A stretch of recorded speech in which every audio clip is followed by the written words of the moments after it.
Properties पढ़ी थी, arithmetic mean से रिलेटेड क्वेश्चंस देखे थे, तो प्रॉपर्टीज से रिलेटेड क्वेश्चंस हम आज की क्लास में भी डिस्कस कर रहे हैं और अर्थमेटिक प्रोग्रेशन ऑलमोस्ट कंप्लीट हो गया है। अब हम उस पर क्वेश्चंस वगैरह प्रैक्टिस करेंगे, फिर एचपी स्टार्ट कर देंगे, हार्मोनिक जीपी स्टार्ट करेंगे, ज्योमेट्रिकल प्रोग्रेशन। तो समझिए क्वेश्चन क्या है, किस तरीके का क्वेश्चन है, पढ़िए जरा इससे। क्वेश्चन है b प्लस सी माइनस ए अपॉन ए। ये जो टर्म है ये आपको दे रखी है आर इन ए पी। ये टर्म अर्थमेटिक प्रोग्रेशन में है, ऐसा गिवन है हमें, ठीक है ना। अरे क्लियर है कि नहीं भाई। तो ये क्या दे रखा है आपको, एबीसी में दे रखा है, these terms are in A P. यह समांतर श्रेणी में है। अब बताना है जो चार ऑप्शन है उनमें से कौन सा जो है समांतर श्रेणी में है। तो आप इसमें क्या कर सकते हैं, प्लस माइनस कर सकते हैं, कांस्टेंट टर्म का इनटू डिवाइड कर सकते हैं, और इस तरीके से हम क्या होगा, इनमें से जिस ऑप्शन से मैच कर जाएगा वो हमारा आंसर हो जाएगा। तो हमें यहाँ दिख रहा है b प्लस सी माइनस ए है, c plus A minus B है, a प्लस बी माइनस सी है। अगर ऊपर एक जैसा भी होता तो हम डिवाइड कर देते। तो ऊपर एक जैसा बनाने के लिए हम इसमें 2 का एडिशन कर रहे हैं पूरे में। अगली स्टेप में समझ में आ जाएगा आपको ऐसा क्यों किया गया है।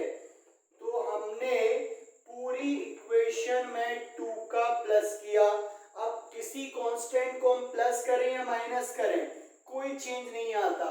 मतलब ये हुआ कि अगर ये अर्थमेटिक प्रोग्रेशन में है तो 2 प्लस करने के बाद भी these terms are also in AP।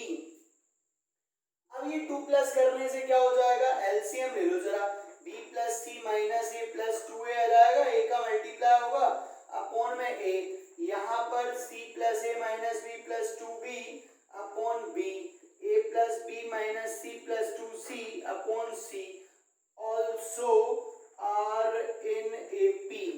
ठीक है ना, ये टर्म AP में थी, ये AP में थी, तो ये भी AP में होगा, इसमें कोई बात ही नहीं है दिक्कत वाली। तो यहाँ देखो माइनस का a और प्लस का 2a, क्या बचेगा, प्लस का a बचेगा। तो यहाँ से बचा a plus B plus C upon a। इसमें भी देखिए माइनस का b है, प्लस का 2b है, तो यहाँ भी बचेगा a plus B plus C upon b। और थर्ड वाले में माइनस का c प्लस का 2c, तो यहाँ पर भी बचेगा a plus B plus C upon C. Clear है। तो ये टर्म बची। अब हम पूरे को डिवाइड कर दे रहे हैं, a plus B plus C से डिवाइड कर दीजिए कंप्लीट को। All terms are divided by a plus B plus C. तो हमने यहाँ पर a plus B plus C से इसको डिवाइड कर दिया। देखिएगा क्या बचेगा, a plus B plus C upon C upon a है, और हमने डिवाइड करा a plus B plus C से। सेकेंड में a plus B plus C upon b है, डिवाइड करा a plus B plus C से। और third a plus B plus C upon C है, डिवाइड किया a plus B plus C से। तो ये टर्म जो है वो कैंसिल हो गई। अच्छा, डिवाइड मल्टीप्लाई तो कर ही सकते हैं किसी कांस्टेंट का, are also in AP, are in AP। अब यहाँ पर क्या होगा, 1 बाय a 1 बाय b और 1 बाय c बचा, ये क्या होगा, r इन AP। ठीक है ना, AP में होंगे। तो which option is correct here, option number C यहाँ पर सही है, ऑप्शन सी करेक्ट आंसर है। अगेन हमने नेक्स्ट क्वेश्चन लिया है, if a square b square c square r in AP, then बताना है ये टर्म किस में होंगी। तो आप बिल्कुल टिक कर सकते हैं, क्योंकि अभी तो हमने अर्थमेटिक प्रोग्रेशन ही पढ़ा है, हमने जीपी एचपी तो पढ़ा नहीं है।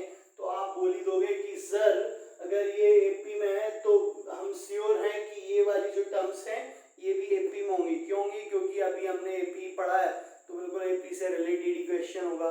जी हाँ, आपका आंसर बिल्कुल सही है, बट इसलिए नहीं कि हमने AP पढ़ा है, हम इसको प्रूव करके दिखाएंगे कि कैसे ये terms are also in AP।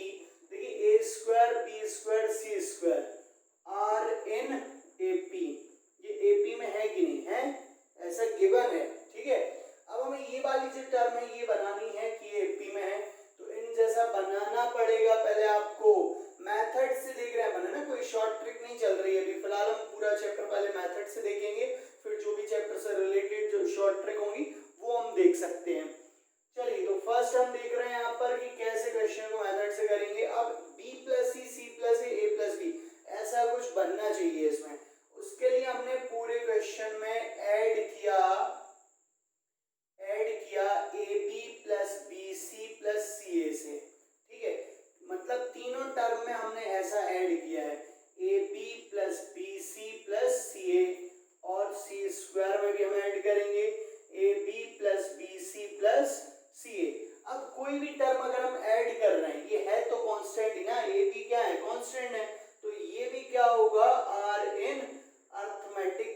Progression. Clear, ये भी अरिथमेटिक प्रोग्रेशन होगा। यहाँ कुछ कॉमन आ रहा है क्या? जी हाँ, यहाँ से a कॉमन आ जाएगा, देन क्या बचेगा? a प्लस बी बचेगा, और यहाँ से c कॉमन आ रहा है तो क्या बचेगा? b प्लस a, यानी कि वही का वही बचेगा, a प्लस बी लिख देते हैं वापस से। क्लियर है कि नहीं? क्लियर है, a प्लस बी बचेगा। यहाँ से और यहाँ से b वाली टर्म कहीं से भी ले लीजिए, क्या फर्क पड़ रहा है, जिसमें b हो ना। तो हमने यहाँ से b कॉमन लिया, तो b कॉमन लेंगे तो क्या बचेगा? b प्लस a, और यहाँ से c कॉमन आ रहा है, c कॉमन लेंगे तो क्या बचेगा? b प्लस a बचेगा। अब यहाँ से और यहाँ से तो कॉमन आ नहीं रहा है, तो यहाँ से और यहाँ से कॉमन ले लो c, तो ये बचेगा c प्लस b। जो रिमेनिंग टर्म है उसमें से क्या कॉमन आ रहा है? a कॉमन आ रहा है, क्या बचेगा? b plus c। ये भी क्या होगा? r in ap। क्लियर है कि नहीं? क्लियर है। अब यहाँ देखिए a प्लस बी कॉमन आ गया, और क्या बचा अंदर? अंदर बचा a प्लस सी। अगर हम ऑर्डर में लिखें तो उसको हम लिख सकते हैं c प्लस a। यहाँ देखिए b प्लस a कॉमन आ रहा है, a प्लस बी लिख दिया हमने उसको, और यहाँ बचेगा b प्लस सी। ठीक है, बढ़िया है। और यहाँ देखिए c प्लस a, और ब्रैकेट के अंदर जो कॉमन आ रहा है वो क्या है? b plus C, r in a p। समझना है ना? बढ़िया समझिए, कहीं भी दिक्कत आए जरूर बताएं। अब हम ये जो टर्म है ये AP में, अब हम पूरे को डिवाइड कर रहे हैं, किस टर्म से डिवाइड कर रहे हैं? यहाँ लिख जरूर दें, all are divided by a plus b, b plus c and c plus a। तीनों फैक्टर से हम तीनों टर्म को डिवाइड कर रहे हैं, a plus b, b plus c, c plus a। यहाँ पर भी डिवाइड करेंगे, c plus a, b plus c को हमने डिवाइड किया, a plus b, b plus c, c plus a, r in a p। Clear, clear है, आ रहा है समझ में? देखिए a प्लस बी से a plus B cancel, c plus a से c plus a cancel, a plus B से a plus B, b plus c से b plus c, c plus a and b plus c। तो बचा क्या? In the last क्या बचा यहाँ पर? यहाँ लिख दे रहे हैं ना, यहाँ पर लिख दे रहे हैं, लास्ट में क्या बचा? 1 अपॉन बी प्लस सी, और 1 अपॉन सी प्लस ए, और क्या है? 1 upon A plus B. Are in A P तो चल ही रहा है, आर इन ए पी, तो ये आ गया अपना आंसर। और ये तो हमने पहले ही कह दिया था कि कौन सा ऑप्शन करेक्ट रहेगा इसका? ए ऑप्शन करेक्ट रहेगा। कैसे? क्योंकि सर आपने एपी पढ़ा है, बट ये चीज हमने प्रूव करके भी दिखा दी कि कैसे जो है ये जो टर्म्स है ये एपी में होंगी, अरिथमेटिक प्रोग्रेशन होंगी। तो this is your answer. Clear है कि नहीं? क्वेश्चन समझ आ रहा है? चलिए नेक्स्ट क्वेश्चन हमने लिया है इन एन एपी। T3 दे रखा है आपको 18 एंड T7 इज 30। आपको यहाँ पर सम ऑफ 17 टर्म्स फाइंड करना है ना। क्लियर है? क्वेश्चन क्लियर होना चाहिए, पहले समझ आना चाहिए पूरा क्या हो रहा है। अरिथमेटिक प्रोग्रेशन है, समांतर श्रेणी है, जिसका थर्ड पद है ना, तीसरा पद 18 है, सातवां पद 30 है, और आपको सम ज्ञात करना है यहाँ पर, सम ऑफ इट्स 17 टर्म्स। मतलब S17 हमें फाइंड करना है, S17 हमें फाइंड करना है। क्लियर? चलिए तो क्वेश्चन करते हैं सॉल्व। हमें जो फाइंड करना है सबसे पहले वो देख लेते हैं। S17 फाइंड करना है। Sn का फॉर्मूला क्या होता है? Sn का फॉर्मूला होता है n/2 2a plus n-1 into D, यही होता है फॉर्मूला। अगर हमें यहाँ पर 17 है वैल्यू पता है इनकी, मीन्स हमें 17/2 2a प्लस 17-1 इंटू डी, तो S17 की वैल्यू निकाल रहे हैं हम, डायरेक्ट निकाल रहे हैं 16d। अब हमें a और d अगर पता होते तो हमारा आंसर ही आ जाता, S17 मिल जाता हमें। तो उसके लिए आपको गिवन है इस क्वेश्चन में कुछ, क्या गिवन है? T3 गिवन है 18। T3 क्या होता है? T3 होता है a plus 2d is equal to 18 है, एंड T7 गिवन है हमें 30। T7 क्या होता है? T7 होता है a plus 6d is equal to 30 given है। तो इससे दे रहा है हम इक्वेशन फर्स्ट और इससे दे रहा है इक्वेशन सेकंड। तो फर्स्ट और सेकंड को सॉल्व कर रहे हैं हम। a प्लस 6d आपको सही नहीं लग रहा, उल्टा लिख दिएगा,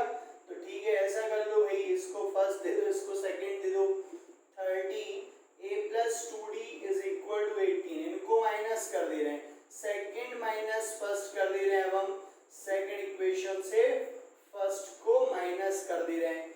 तो माइनस करेंगे तो यहाँ साइन चेंज हो जाएंगे, सॉरी ये ए कैंसिल हो जाएगा, ये कितना बचेगा 4d और यहाँ कितना बचा 2 और ये 1, 12 बचा। क्लियर, 4 3 12, d आ गया यहाँ से 3, d की वैल्यू मिल गई हमें 3। अब d की वैल्यू किसी इक्वेशन में रख दीजिए जिससे a मिल जाए। तो d हमने रखा फर्स्ट इक्वेशन में, फर्स्ट क्या है a प्लस 2d, तो d कितना आया 3 इज इक्वल टू 18। यहाँ लिख रहे हैं a प्लस हो जाएगा 6 इज इक्वल टू 18, तो यहाँ से a कितना आ गया 18 माइनस 6, a आ गया 12। क्लियर, तो a मिल गया, d मिल गया हमें। अब ये वैल्यूज हम कहाँ रख देंगे S17 में। तो S17 क्या है 17/2, a की वैल्यू कितनी आई है, a आ गया अपना 12, तो यहाँ पर रख देंगे हम 12, 12 इंटू 2 कितना हो जाएगा 24 हो जाएगा। 16 इंटू d, यहाँ 16 इंटू d रख दीजिए, d कितना है 3, यहाँ आ गया 48। क्लियर, क्लियर है कि नहीं, क्लियर है। तो आप यहाँ पर सम फाइंड कर लीजिए, सम कितना हो जाएगा ये कर लीजिए, ये 2 आ गया और ये कितना हो जाएगा 6 7 हो जाएगा। ठीक है, क्लियर, 72 हो गया। अब कुछ डिवाइड हो रहा है क्या, बिल्कुल डिवाइड हो रहा है, 2 से कैंसिल हो रहा है, 2 3 6 1 बचेगा, 12 हो गया एंड 2 6 12। क्लियर, तो ये 36 बचा। S17 हमें फाइंड करना है, 17 इंटू 36। अब 36 का मल्टीप्लाई कर लीजिए 17 में, कितना आएगा 6 7 42, 4 रिमेनिंग है ना, 6 बचेगा, 6 इंटू 1 6, 6 4 10, तो ये आ गया 102। अब 3 का मल्टीप्लाई करिए, 7 इंटू 3 21, 2 रिमेनिंग, 3 2 5। अब यहाँ देखिए कितना आ गया 216, मतलब आपका आंसर आ गया S17 आ गया 612। विच ऑप्शन इज करेक्ट हियर, कौन सा ऑप्शन आपको सही लग रहा है, ऑप्शन ए यहाँ पर हमें सही लग रहा है, तो that is your answer, option A यहाँ पर करेक्ट है। नेक्स्ट क्वेश्चन लिया हमने, if 9th term of any arithmetic progression is 0, समझ रहे हैं ना ध्यान से, किसी अरिथमेटिक प्रोग्रेशन का जो 9th टर्म है वो क्या है 0 है, किसी समांतर श्रेणी का नवा पद 0 है, T9 0 लिख लिया हमने। Then the ratio of its 29th term and 90th term is, ये आपको बताना है इसका रेशियो क्या है। तो जो फाइंड करना है उसमें हम अरिथमेटिक प्रोग्रेशन का फॉर्मूला लगाएं। Tn का फॉर्मूला क्या होता है a plus n minus 1 into D. तो जब यहाँ हम T29/T19 देखेंगे तो T29 का फॉर्मूला क्या होगा a plus 29 minus 1 into D और a plus 19 minus 1 into D. Clear, तो ये आ जाएगा a plus 28d and a plus 18d। ये हमें फाइंड करना है, जो गिवन है उससे आपको हिंट मिल जाएगी। T9 आपको गिवन है, T9 कितना हो जाएगा a plus 9 minus 1 into D is equal to 0, a plus 8d आपको 0 दे रखा है, तो यहाँ से वैल्यू यूज करनी है और इसमें रखनी है। कुछ और कंडीशंस तो गिवन है नहीं जिससे आप वैल्यूज फाइंड कर पाए a और d की वैल्यू फाइंड करने जैसा कुछ भी यहाँ पर गिवन नहीं है। तो हमें ध्यान आया कि हम यहाँ पर ऐसा कर सकते हैं, देखिए यहाँ 28d लिखा है कि नहीं, 28d लिखा है, उसको हम 8d के फॉर्म में लिख लेते हैं। हमने लिखा a plus 8d plus 20d, कोई दिक्कत तो नहीं है इस स्टेप में, नहीं होनी चाहिए ना। टोटल करेंगे तो 28 आ जाएगा। ऐसे ही अपॉन में भी हमने करा 18 को क्या लिखा 8d प्लस 10d।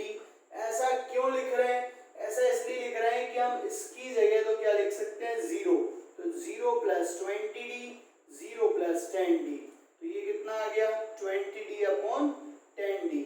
0 से 0 कैंसिल हो गया, d से d कैंसिल हो गया, तो ये क्या आ गया 2:1।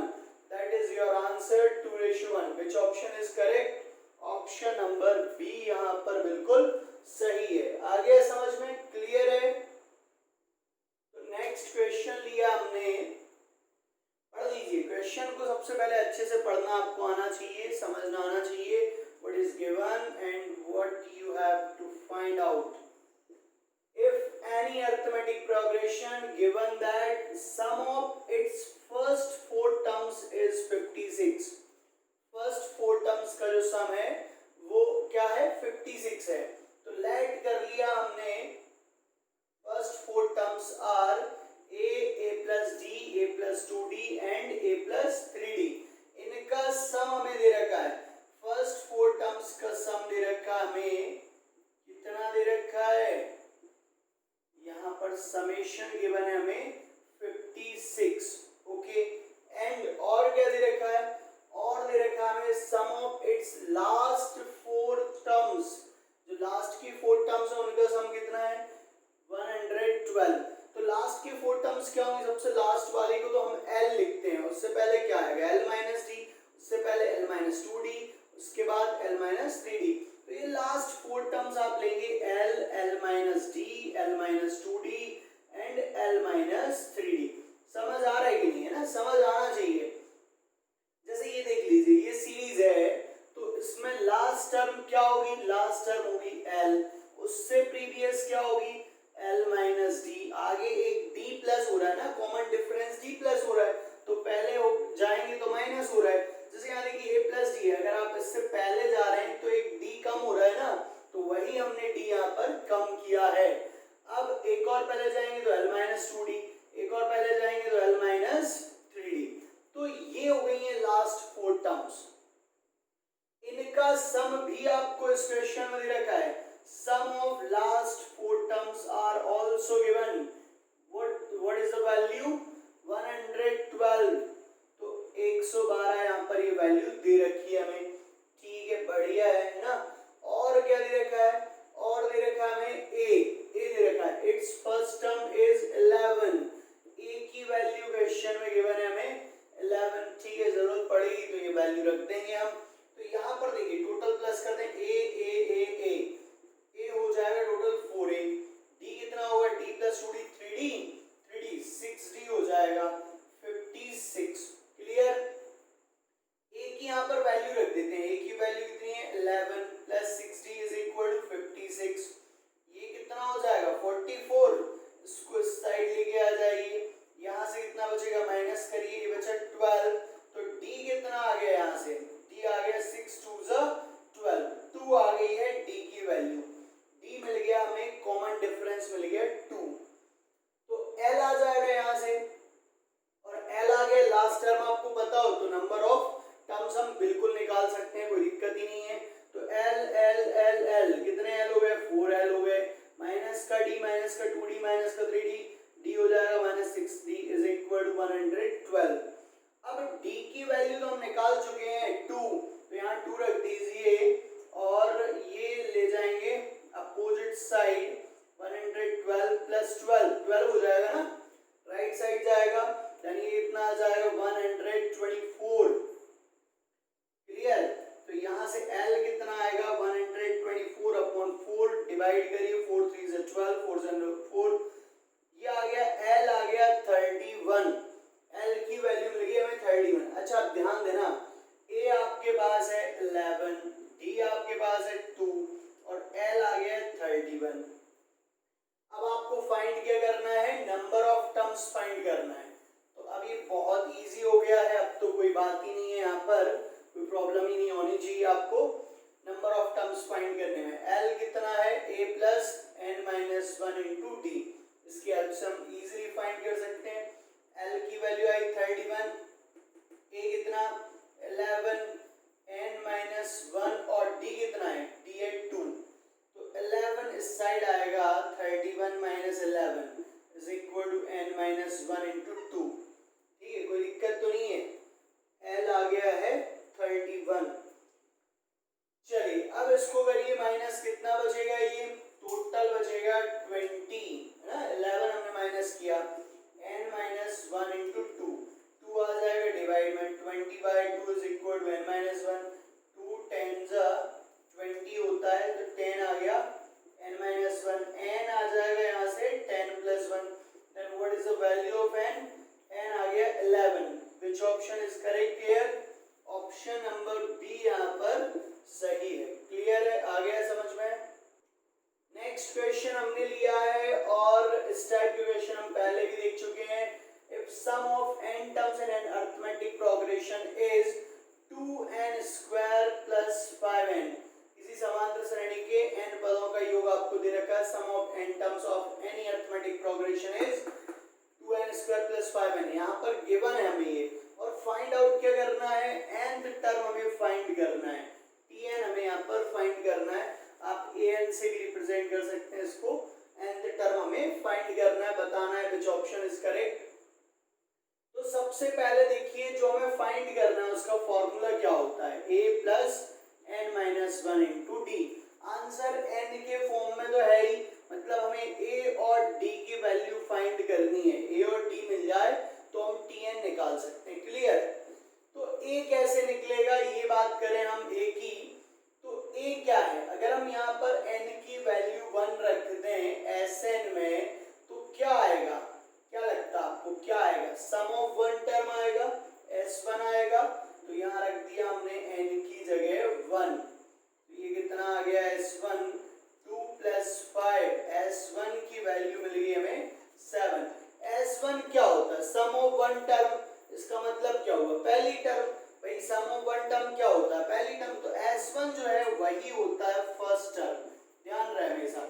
सम ऑफ 1 टर्म का मतलब क्या होगा? पहली टर्म का सम किसके साथ? Only 1 term. तो यहाँ पर a आ गया 7.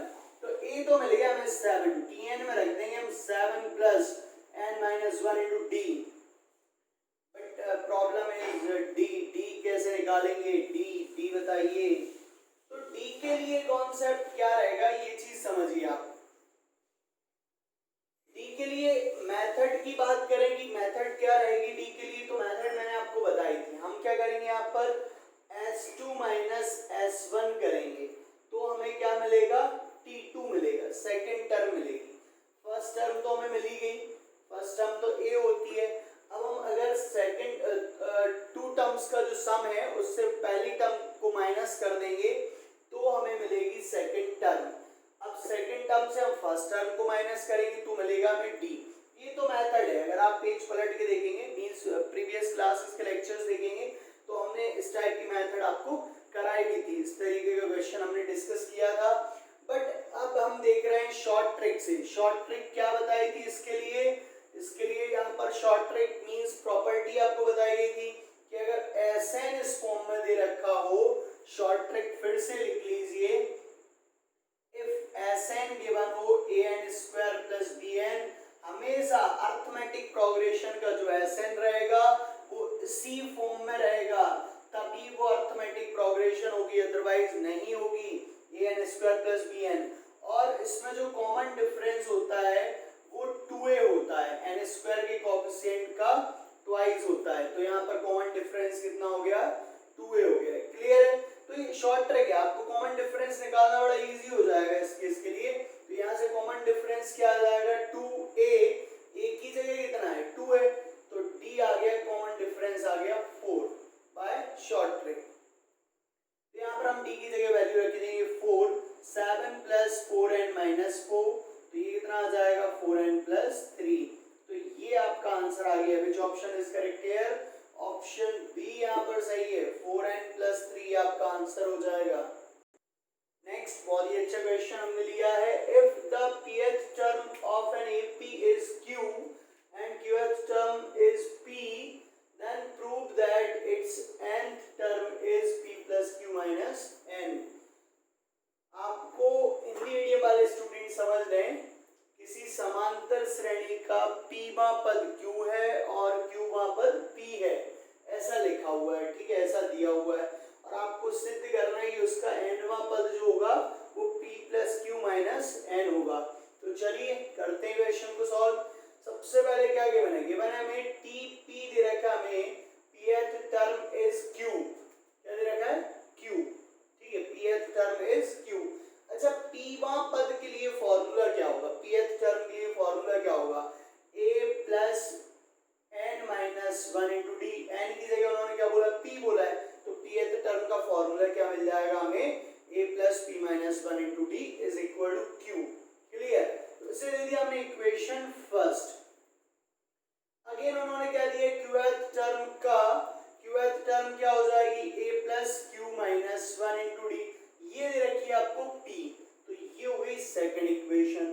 अब nth टर्म हमें प्रूव करनी है कि ये रहेगी, मतलब हमें nth टर्म के लिए सॉल्व करना रहेगा, फाइंड करना रहेगा हमें nth टर्म को। तो nth टर्म का फॉर्मूला क्या होगा, a plus N minus one into D. Answer में n तो आ ही रहा है, हमें क्या चाहिए यहाँ पर, d और a की वैल्यू चाहिए जिससे हम क्वेश्चन को सॉल्व कर पाए।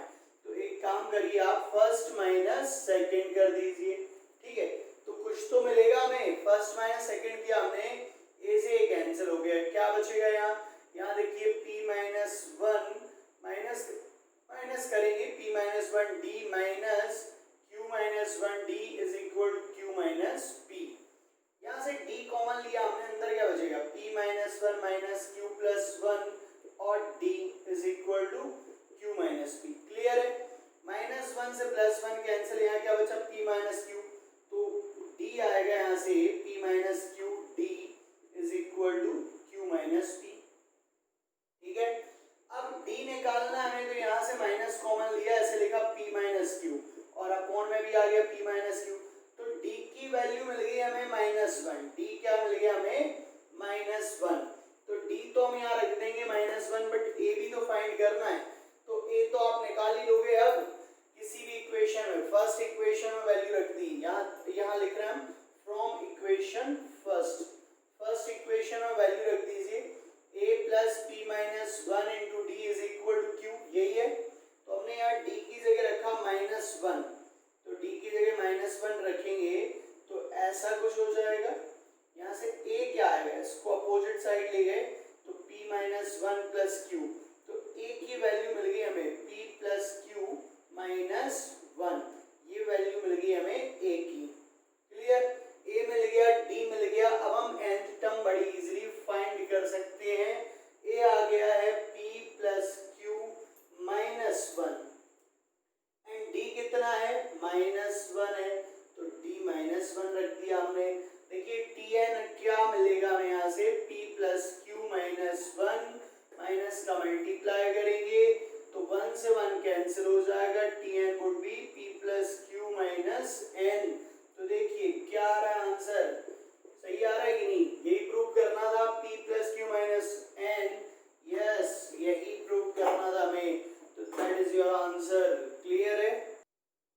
नेक्स्ट क्वेश्चन लिया हमने, बिल्कुल सिमिलर है पिछले क्वेश्चन की जैसा, आ ही गया होगा आपको समझ में। तो ये वैसे क्वेश्चन में आपको होमवर्क देने वाला था, तो एक काम करना है आपको, इस लेक्चर को यहीं रोकना है, फर्स्ट ये क्वेश्चन आपको ट्राई करना है, सॉल्व करना है, देखना है कि आप क्वेश्चन कर पा रहे हैं कि नहीं। और अब अगर आपको क्वेश्चन नहीं आया है देन वेलकम बैक, समझिए इस क्वेश्चन को क्या है, कैसे करेंगे सॉल्व।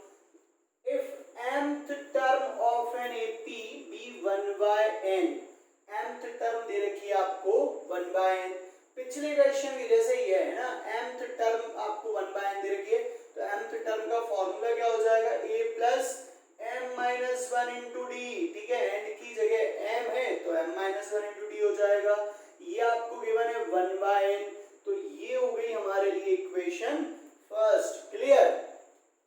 आगे बढ़ते हैं, nth term is 1 by m, तो nth टर्म का फॉर्मूला क्या हो जाएगा, a plus n minus one into D, ये दे रखा आपको 1 by m, तो ये हो गई हमारे लिए सेकंड इक्वेशन। अब आपको क्या प्रूव करना है कि जो mth टर्म है, अगर हम mth टर्म निकालेंगे वो आनी चाहिए 1, ये आपको प्रूव करना है। तो mn टर्म के लिए फॉर्मूला क्या होगा, a plus mn minus one into D, simple सी बात है। अब हमें a और d निकालना है, a और d अगर आ जाएगा तो यहाँ रख देंगे, देन फाइंड आउट कर लेंगे। क्लियर? तो देखिए हमने यहाँ क्या किया, पिछले क्वेश्चन की तरह दोनों को माइनस किया, फर्स्ट माइनस सेकंड, माइनस का a माइनस माइनस, ये a कैंसिल हो गया, यहाँ d कॉमन आएगा, क्या बचेगा अंदर, m माइनस वन और ये माइनस होगा n minus one, d common ले रहे हैं हम, राइट हैंड साइड में 1 by n minus 1 by m। Clear? कोई दिक्कत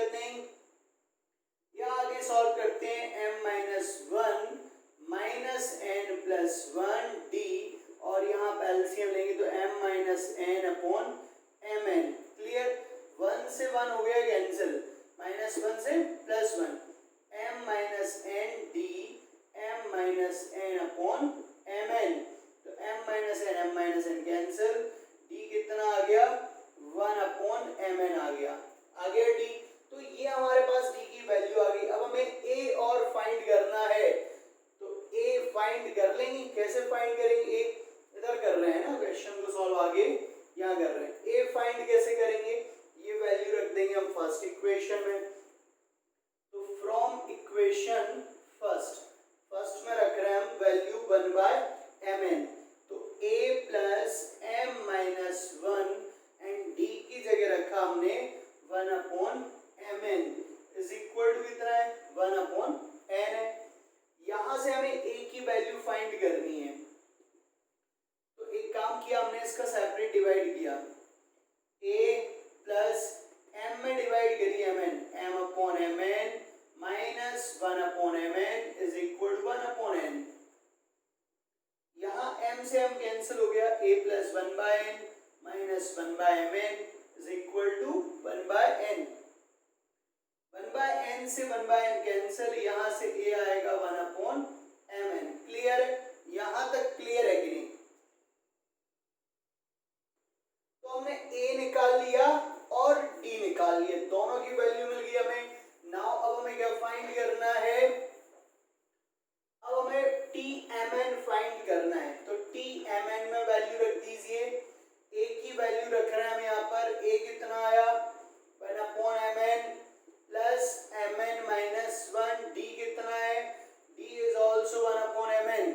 ठीक है, अब यहाँ भी हमने सेपरेट डिवाइड किया mn का, तो mn upon mn minus 1 upon mn।